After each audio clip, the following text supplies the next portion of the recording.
Ini saya berikan ijazah ya, untuk meringankan persoalan hidup. Satu, yang ini tadi, jaga rahmat Allah. Yang kedua, banyak sholawat pada Nabi. Allahumma salli ala Sayyidina. Banyak sholawat pada Nabi. Itu orang yang sering sholawat pada Nabi, salah satu faedahnya, insya Allah dimudahkan urusan hidupnya. Sholawat, banyakin sholawat. Sholawat. Dengan rasa cinta. Ini saya berikan ijazah ya, untuk meringankan persoalan hidup. Satu, yang ini tadi, jaga rahmat Allah. Yang kedua, banyak sholawat pada Nabi. Allahumma salli ala Sayyidina. Banyak sholawat pada Nabi. Itu orang yang sering sholawat pada Nabi, salah satu faedahnya, insya Allah dimudahkan urusan hidupnya. Sholawat, banyakin sholawat. Sholawat. Dengan rasa cinta. Walaupun sekedar sholawat pun Allah berikan jawaban. Ini saya tanya nih, kita istighfar sendiri sama Allah, astagfirullahaladzim, dengan kita berwasilah menggunakan sholawat, kira-kira mana yang paling utama? Tapi jangan tebak-tebakan. Mana yang paling utama? Gini. Dua-duanya utama. Tapi kalau kita mau dilihat, mana yang paling berpotensi diterima, itu sholawat. Kenapa? Kalau kita istighfar langsung kepada Allah, ya Allah, ampuni dosa saya. Bagus. Langsung hubungan. Tapi Allah masih melihat ketulusan hati kita. Karena ada yang istighfarnya cuma di lisan, gak nyampe ke hatinya. Contohnya habis sholat tuh. Banyak yang saya perhatikan seringkali istighfarnya di lisan aja. Astagfirullah, astagfirullah. Melihat handphone, astagfirullah. Update status sambil astagfirullah itu. Sambil kirim WA. Itu cuma di lisan. Belum tentu diterima. Tapi kalau Anda bersolawat pada Nabi, atas dasar cinta Allah kepada Nabi, walaupun Anda belum tulus sholawatnya, baru keluar dari lisan, Allahumma sholli ala Sayyidina Muhammad, tapi karena kalimat itu keluar menggunakan nama Nabi, dan dengan cinta Allah kepada Nabi, dapat Anda 10 kebaikan. Apa dalilnya? Man shalla alayya sholatan wahidatan, sallallahu alaihi asyra sholawat. Siapa yang sholawat kepadaku, Nabi nggak sebutkan. Mau sholawatnya khusyuk, mau biasa-biasa, penting keluar kalimat sholawat, maka dibalas oleh Allah 10 kebaikan. Nah, di antara kebaikan yang Allah berikan itu ada rahmat di dalamnya.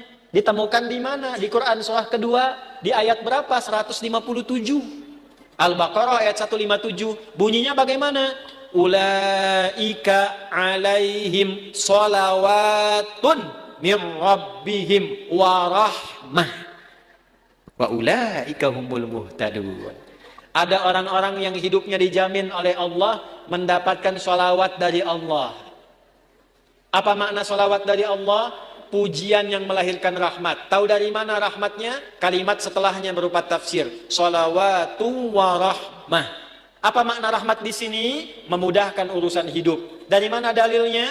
Kalimat setelahnya. Wa ulaika humul muhtadun. Dan merekalah orang-orang yang dimudahkan hidupnya.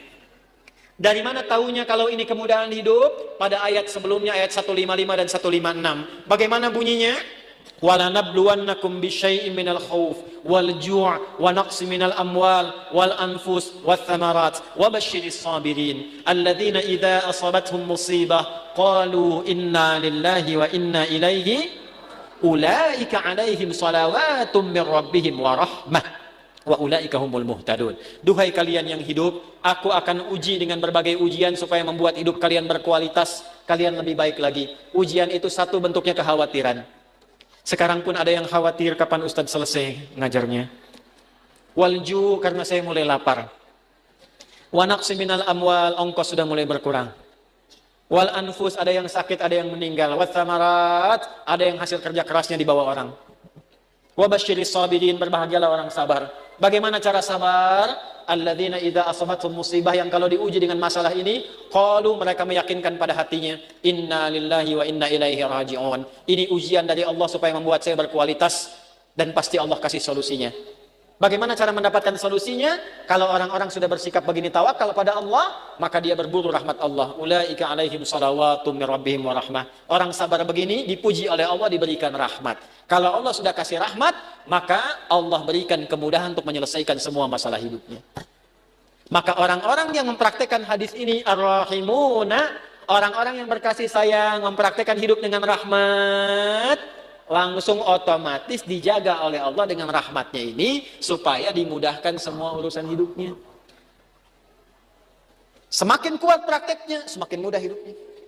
Saya berani berkata begini karena saya mencoba, benar enggak ini kan dengan keyakinan tuh. Benar enggak tuh untuk menenangkan hati, bukan meragukan itu. Seperti kata-kata Nabi Ibrahim, ya, di Al-Baqarah ayat 260. Wa idh qala Ibrahimu rabbi arini kaifa tuhyil mauta qala awalam tu'min qala bala walakin liyatma'inna qalbi. Ya Allah, tunjukkan padaku bagaimana cara engkau menghidupkan yang mati. Kata Allah, kamu belum yakin. Kata Nabi Ibrahim, saya yakin ya Allah, supaya hati saya tenang saja. Saya lihat orang-orang dulu, kok betapa mudah hidupnya. Kita praktekkan satu-satu. Melihat orang dengan kasih sayang, mencoba untuk memaafkan, mencoba untuk berlapang dada, menempatkan pada tempatnya. Latihan aja, baru latihan itu dimudahkan, Pak. Baru latihan. Masih sedikit. Ini tidak beli. Ini tidak beli. Pak, ini pami kaca soca ya. Aya nu ngintun. Ku bapak diangge, eta biasa. Tapi bu, kaca soca ukurannya sami persis. Tuh. Sama persis ukurannya dengan keadaan mata saya. Kan Anda nggak tahu berapa yang silindris, berapa yang minus ini. Ini kalau saya buka kacamata, laki-laki dan perempuan sama. Sama-sama manusia. Makanya kenapa bu, kalau pengajian perempuan, ibu-ibu, sab muslimah itu saya buka kacamata. Ya, tujuan utamanya supaya yang paling cantik tetap istri saya. Ya, ini sama ukurannya Pak, tuh persis. Setiap ada model baru datang ukurannya sama persis. Dari mana? Siapa yang pernah ngecek mata saya? Ini dapat hadiah juga, Allah kasih baju, kaos kaki sampai ke sepatu. Cuman modal satu hadis ini teh, hadis. Cuman modalnya yakin punya Allah. Nah, eta teh modal yang paling utama tuh punya Allah. Gitu. Sekarang kita kekurangan itu. Sekarang banyak orang kekurangan itu. Jadi rasanya kurang merasa punya Allah. Coba tanamkan pada hati, saya punya Allah. Maka Anda tidak akan takut kehilangan jabatan, kalaupun harus jujur. Karena punya Allah. Qulillahumma malikal mulki tu'til mulka man wa tanzi'ul mulka mimman. Karena punya Allah jangan takut kehilangan harta kalau harus sedekah. Karena punya siapa? Allah. Makanya dekati Allahnya. Ittaqillaha haitsuma kunta wa atbil hasanata sayyi'atal hasanata ihfadillaha yahfad. Jaga Allah, Allah jaga kita. Jaga Allah itu maksudnya apa? Jaga diri kita tersambung dengan Allah. Dipakai hadisnya, pakai. Praktekkan dalam hidup. Saya bukan ingin menunjukkan ini berhasil, tidak, bukan itu. Kan bicara kalau mengalami itu enak gitu. Menceritakan pengalaman ulama itu enak yang sudah terjadi. Dulu orang begini dijaga oleh Allah. Imam Nawawi itu selama hidupnya 99% makannya diantarkan oleh ayahnya. Makannya cuma sekali malam ba'da isya. Apa yang dimakan? Kue kering dengan zaitun. Minumnya sebelum subuh. Setiap hari sampai meninggal. Karena beliau meninggal duluan, bapaknya baru meninggal 7 tahun setelah Imam Nawawi meninggal. Saking bapaknya ingin jaga anaknya terhubung dengan Allah, makanannya dijaga. 1%-nya kalau diundang, ada jamuan dipastikan dulu halal. Nggak mau makan sendiri, yang lain diajak makan sama-sama. Imam Nawawi itu. Makanya sampai sekarang berkah, kitabnya masih kita jaga dan kita kaji. Sampai sekarang.